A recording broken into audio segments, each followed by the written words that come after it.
یعنی ہمارے رب العالمین فرماتے ہیں کہ جس زبان سے تم نے کسی کی چغلی گائی ہے، غیبت کی ہے، اور شیطان نے تمہارے لیے یہی کام آسان کر دیے ہیں، تو یہ تو دنیاوی شیطان نے تمہیں پائیدار نعمتوں سے دور کیا اور تمہیں اللہ تعالیٰ کے حکم اور پیارے نبی کے حکم ہچ کر دکھائے، اور تمہیں سبز باغ بنا کے گندے کام بنا کے تم نے کر لیا۔ تو اللہ تعالیٰ فرماتے ہیں کہ جب ایک انسان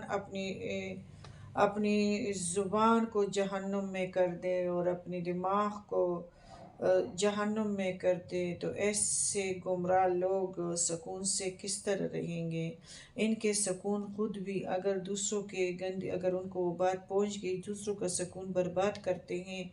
تو ان کا سکون بھی ان کو نصیب نہیں ہوتی، راحت نصیب، ایسے قلبی سکون اور راحت نصیب ان کو نہیں ہوتی۔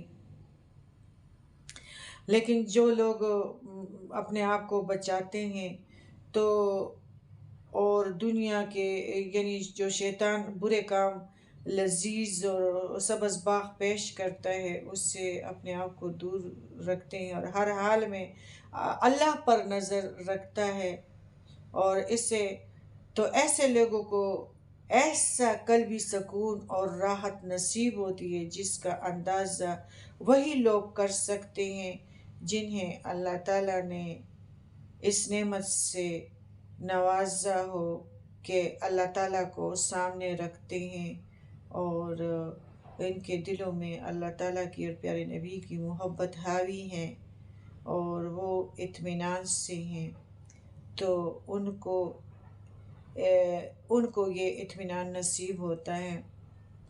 ہم لوگ جو ہے اکثر آخری زندگی کو چھوڑ دیتے ہیں اور صرف دنیاوی مال اور دنیاوی پائیداری کے لیے سب کچھ کرتے ہیں، جس کی وجہ سے تو ایک تو ہماری خوشیوں میں کمی آتی ہیں، رزق کی کمی پیشی بھی آ جاتی ہیں، اور تعلقات بھی اکثر خراب ہو جاتے ہیں، اور یہی جو شیطان ہے، یہ گمراہی کا وہی سبب ہے کہ اس نے ہمیں صرف دنیا کی کامیابی کا ڈرامہ دکھا کے ہم سے یہ سارے کام کرتا ہے اور ہم لوگوں کو تنگ کرتے ہیں، اور غیبتیں، چغلیاں اور سارے ایسے کام کرتے ہیں کہ جس سے شیطان کو ہم خوش کرتے ہیں اور آخری زندگی کو بھول جاتے ہیں، دامی اور پائیدار نعمتوں کو چھوڑ دیتے ہیں اور دنیا کے حقیر چیزوں کو جو ایک دن ضرور ختم ہونے والے ہیں تو اسی کو لے لیتے ہیں۔ تو اس لیے قرآن پاک اور جو ہمارے سورہ رعد میں اللہ تعالیٰ نے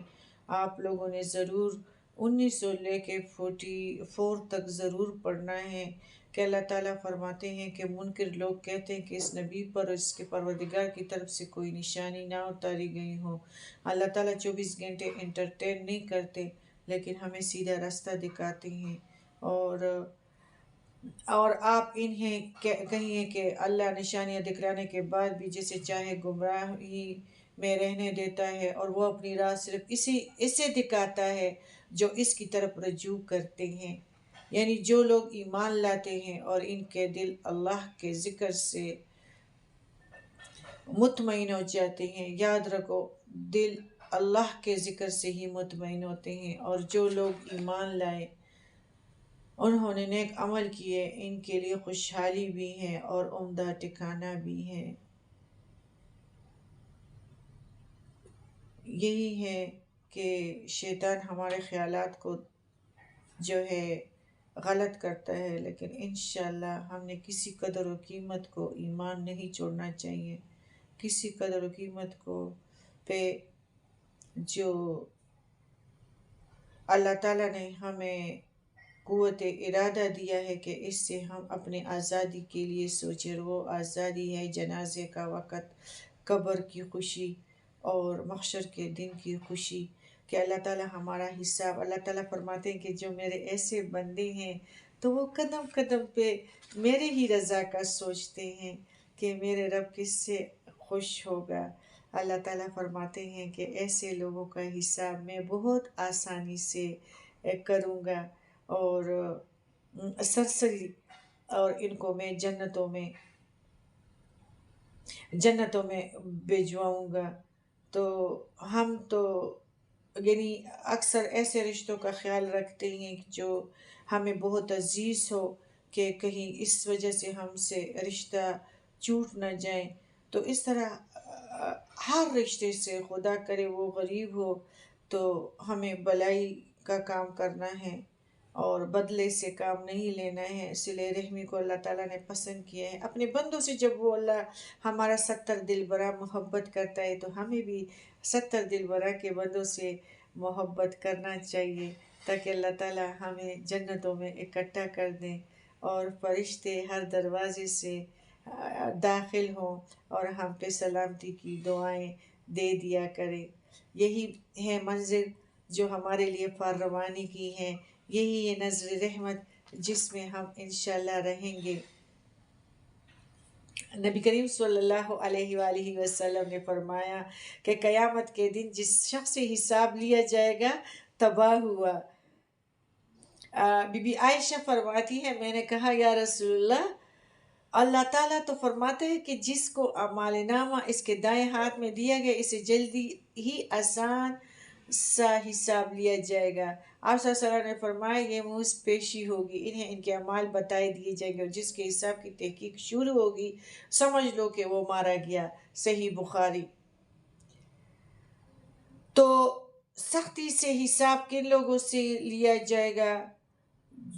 جو یعنی جو اسی اللہ تعالیٰ نے جو حدود بتائے ہیں کہ بس جیو اور جینے دو، لوگوں کی غلطیوں لازشوں کو نہ دیکھو، چھوٹی ہو موٹی ہو، بس ان کے اپنے 2 گز بدن پہ سوچو۔ اللہ تعالیٰ اپنے بندوں سے پیار و محبت چاہتا ہے، اور ہمیں چاہیے کہ اپنے 70 دل بنا کے بندوں کے ساتھ پیار کرے۔ وہ یہ نہیں چاہتا کہ 24 گھنٹے تم ان کے خیالوں میں رہو، تاکہ کسی کا عزت اور لازشوں کو اور غلطیوں کو میں بیان کروں اور ایک محفل میں عزت حاصل کروں۔ اللہ تعالیٰ عزت ان لوگوں کو دیتا ہے جو اللہ تعالیٰ کے حکم کو عزت دیتے ہیں، یعنی جن لوگوں کو حق کو یعنی جو لوگ قیامت کے دن ان کا حساب سختی سے ہوگا، جن لوگوں نے حق کو ٹکرا دیا، اور ان کو پوری سختی سے حساب لیا جائے گا، برے حساب سے ہی یہی مطلب ہے کہ ان کے چھوٹے اور بڑے سب گناہ کی تحقیق باز پرس ہوگی۔ یعنی اس طرح سمجھیے کہ ایک مالک ہے، اگر وہ اپنے ملازم کے متعلق اسے یہ اعتماد ہو کہ وہ اس کا وفادار اور دیانتدار ہے،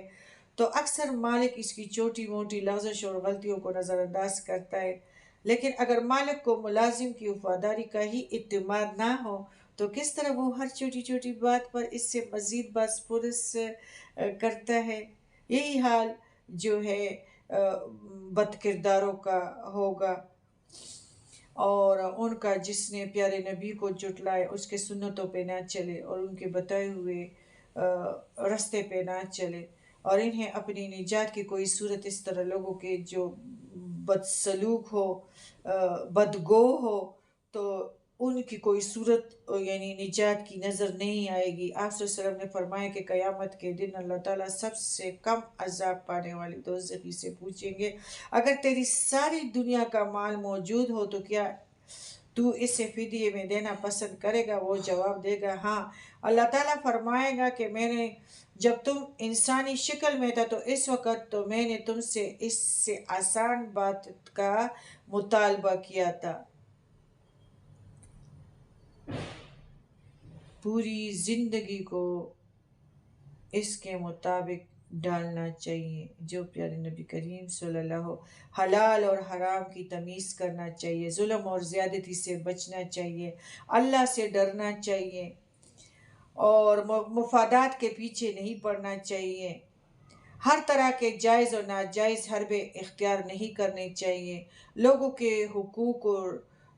کو غصب نہیں کرنا چاہیے، ظلم اور زیادتی کو نہیں اپنانا چاہیے۔ تو ایسے لوگوں کے لیے فکر کی بات ہے جو شیطان کے بتائے ہوئے رستوں پر گامزن ہیں، اور وہی لوگ جو فکر اور عقل سے کام لیتے ہیں، اللہ تعالیٰ نے ان کے لیے بہت سے جنت آپ کو پتہ ہے کتنے زیادہ ہیں، جنت الفردوس ہے، جنت عدن ہے، سب سے زبردست جو ہے وہ جنت فردوس ہے، جس نے نہیں عن المنکر کا کام سنبھالا، دین کی خدمت کے لیے اپنے آپ کو پیش کیا، دین کے اور قریبی رشتہ داروں کو بھی سکھ سے رکھا، یتیموں کا بھی خیال رکھا، مسکینوں کا بھی خیال رکھا، ہمسایوں کے حقوق پہ پورے اترے، ماں باپ کے حقوق پہ پورے نکلے۔ آپ کو جریح کا پتہ ہے کہ وہ ایک جنگل میں رہتے تھے اور اس کا ایک کمرہ صرف عبادت کے لیے تھا، مٹی سے بنی ہوئی تھی، تو اس کو ماں نے آواز دی اور وہ کچھ نوافل میں تھے، یہ بنی اسرائیل کا ہی واقعہ ہے، تو وہ عبادت میں لگے رہے، تو ماں نے کہا کہ تمہارا فاحشہ عورت سے سامنا ہو، یعنی ماں کو اس وقت جریح کی بڑی ضرورت تھی لیکن وہ نہیں آئے، تو اس نے کہا کہ فاحشہ سے تمہارا سامنا ہو، یعنی بدکار عورت سے۔ پھر اس طرح ہوا کہ وہ ایک بدکار لڑکی اللہ غفور اللہ رحیم، بدکار عورت لڑکی آتی ہے اور وہ جریح سے کہتی ہے کہ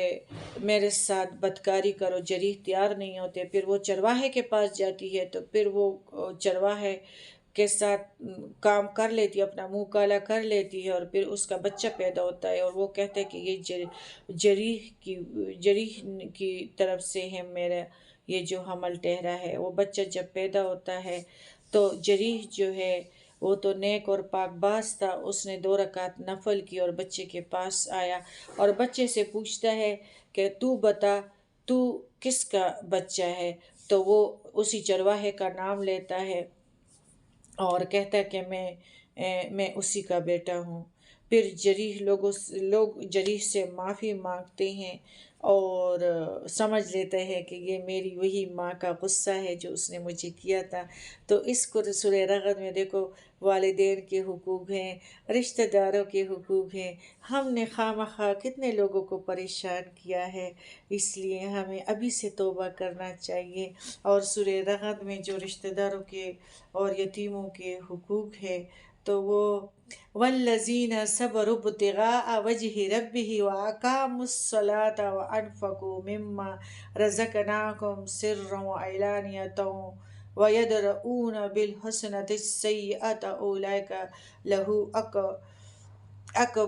عقبی الدار، یعنی صبر کرتے ہیں ایسے لوگوں کے، یعنی اعلانیہ بھی خرچ کرتے ہیں، چپے بھی خرچ کرتے ہیں، نماز قائم کی اور جو کچھ انہیں دے رکھا ہے اس میں پوشیدہ اعلانیہ اور برائی کا بلائی سے جواب دیتے ہیں، یہی لوگ جن کے لیے آخرت کا گھر ہے، گھر جو ہمیشہ قائم رہنے والے باغ ہیں جس میں یہ داخل ہوں گے۔ آیت نمبر 22 اور 21، حساب آسان ہوگا، والدین، مسکین، اس میں سارے حقوق آ جاتے ہیں کہ جنات عدن ہمیشگی کے جنت ہے، اور ایک جنت عدن کا نام ہے جس کے 26,000 دروازے ہیں اور فرشتے اس میں اندر آئیں گے اور ان کو 26,000 دروازوں سے فرشتے ان پہ سلام کہیں گے، اور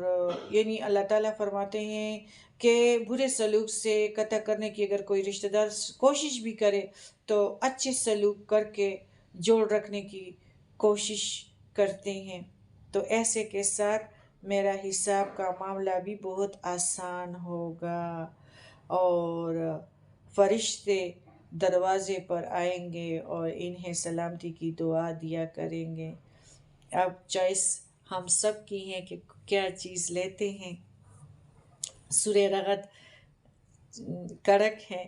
محبت ہے کہ ہم اللہ کی محبت میں کتنے لعنتی گناہوں کو چھوڑیں گے اور کن کو اختیار کریں گے۔ انشاءاللہ آپ نے 19 سے 43 تک آپ نے ترجمہ دیکھنا ہے قرآن پاک سورہ رغد، اور انشاءاللہ ہم اطمینان پائیں گے اللہ کے ذکر سے، اور اللہ کے ساتھ مطمئن ہو کے بیٹھیں گے۔ جیو اور جینے والی زندگی جیو اور جینے دو، یہی اللہ تعالیٰ کا حکم ہے اور اسی سے خوش ہوتا ہے۔ اللہ تعالیٰ اپنی بندوں سے محبت فرماتا ہے اور اپنے بندوں کے ساتھ صحیح سلوک کرنے کا حکم دیتا ہے۔ تو اللہ تعالیٰ ہمیں اسی طرح کر دیں اور اطمینان کے ساتھ اس کے ذکر کے ساتھ ہماری رخصتی کر دیں، کہ اللہ تعالیٰ بھی ہمیں یہی کہے کہ رضی اللہ عنہم ورضوا عنہ ذلک لمن خشی ربہ، کہ جب تم اکیلے بھی ہوتے تھے تو تیرا نظر مجھ پہ ہوتا تھا، مجھ سے ڈرتے تھے، تو اس لیے آج میں تمہیں راضی کروں گا۔